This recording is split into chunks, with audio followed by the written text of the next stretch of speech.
मुकेश साहनी की पार्टी विकासशील इंसान पार्टी, जो कि एनडीए का एक महत्वपूर्ण हिस्सा थी अब तक, लेकिन कल एक बड़ा उलटफेर हुआ और विकासशील इंसान पार्टी यानी कि वीआईपी टूट गई और मुकेश साहनी के जो तीनों विधायक थे वो बीजेपी में शामिल हो गए।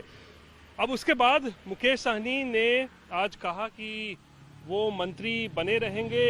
मुख्यमंत्री नीतीश कुमार का विशेषाधिकार है कि वो मंत्री बने रहें या उन्हें हटा दिया जाए, ये नीतीश कुमार को ऊपर फैसला करना है। लेकिन अपनी तरफ से उन्होंने साफ कर दिया कि वो फिलहाल इस्तीफा नहीं देने जा रहे हैं और सारा फैसला उन्होंने नीतीश कुमार के ऊपर छोड़ दिया है।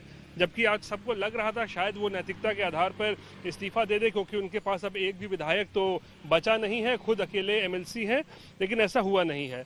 लेकिन अब हम फिलहाल मुकेश साहनी के सरकारी बंगले पर मौजूद हैं, 6 स्ट्रैंड रोड, और बहुत ही ज़बरदस्त एक कहानी इस बंगले से जुड़ी हुई है। दरअसल पिछले कुछ सालों के इतिहास पर नज़र डालें तो जिस किसी मंत्री को 6 स्ट्रैंड रोड बंगला आवंटित हुआ और जो यहाँ रहने आया, जो यहाँ रह रहा था, उनमें से किसी ने भी अब तक मंत्री के तौर पर अपना कार्यकाल पूरा नहीं किया। ये एक बहुत ही दिलचस्प और रोचक कहानी जुड़ी हुई है इस बंगले से।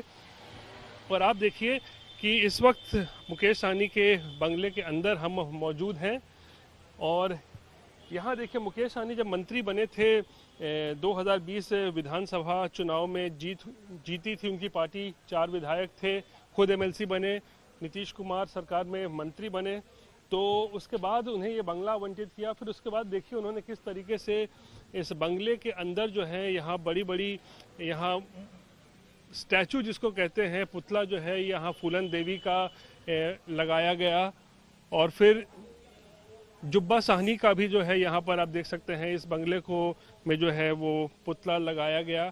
तो मुकेश साहनी ने अपने तरीके से इस घर को सजाने की कोशिश की। और इस तरफ देखिए, दाहिने तरफ अगर आपको हम दिखाएं तो यहाँ BR अम्बेडकर का भी यहाँ पे पुतला लगाया गया था। तो ये 3 जो चेहरे हैं इनका पुतला लगाया गया। लेकिन अब हालात ऐसे हो गए हैं कि मुकेश साहनी शायद वो चौथे मंत्री हो सकते हैं जो जिन्हें ये बंगला आवंटित हुआ है और वो मंत्री के तौर पर अपना कार्यकाल पूरा ना कर पाएं।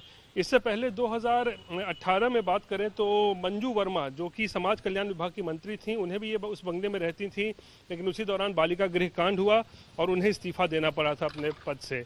उससे पहले अगर 2017 में चले जाएं तो उस वक्त आलोक मेहता आरजेडी के उस समय विधायक थे, मंत्री थे, उन्हें ये बंगला आवंटित किया गया था। लेकिन 2017 में नीतीश कुमार ने आरजेडी का साथ छोड़ा, बीजेपी के साथ सरकार बना ली, तो उसके बाद आरजेडी सत्ता से बाहर हो गई, तो फिर आलोक मेहता को भी ये बंगला छोड़ना पड़ा था।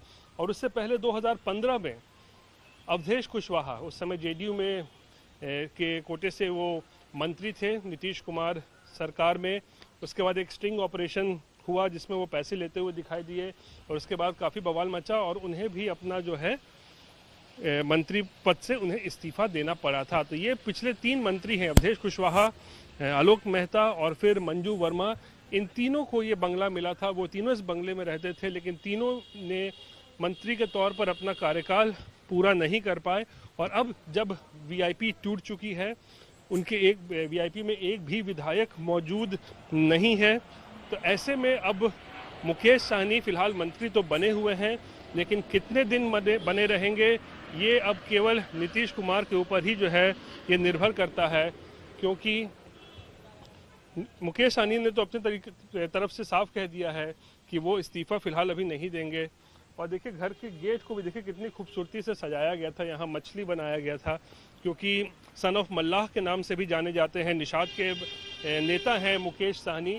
तो मुकेश साहनी ने अपने तरीके से इस बंगले को जो उन्हें मिला था उसे सजाया संवारा, यहाँ रह भी रहे थे।